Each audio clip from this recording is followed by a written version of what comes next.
तोर नैनन मन जादू है, मोर दिल्ला चुरा लेगे। तोर माया के न सामन मोला दीवाना बना देगे। पहली दफा जब देखे रहो तोला, धड़कन मोर तेज हो गे रे। तोर हंसी के चमक माँ सजनी, सपना मोर रंगीन हो गे रे। रात भर तोर बात ला सोचो, नींद मोर उड़ जाते। तोर बिना ए जिंदगी सजनी सुना सुना लगते। तोर माया के नशा चढ़ गे रे, मोर दिल्ला बहा ले गे रे। तोर संग जीना तोर संग मरना, यही सपना सजा ले गे रे। ओ मोर संगवारी ओ मोर प्यारी, तोर भी नहीं भाए दुनिया सारी। दिल के धड़कन में बस गे हंस, पैच मोर जिंदगी फुलवारी।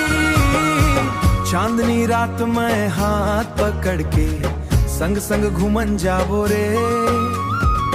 तोर माया के गीत ला सजनी दुनिया भर में गाबो रे। बारिश के बूंदन में भीग भीग के तोर संग मुस्काबो रे। हर जन्म तय मिल जा भगवान ले, यही मांगबो रे।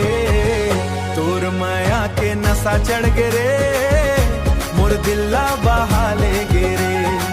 तोर संग जीना तोर संग मरना, यही सपना सजा ले गे रे। ओ मोर संगवारी ओ मोर प्यारी, तोर भी नहीं भाए दुनिया सारी। दिल के धड़कन में बस गे हंस, टच मोर जिंदगी फुलवारी। तोर माया के नशा चढ़ गे रे, मोर दिल्ला बहा ले गे रे। तोर संग रहिबो जन्म जन्म तक, ए वादा आज निभा ले गे रे।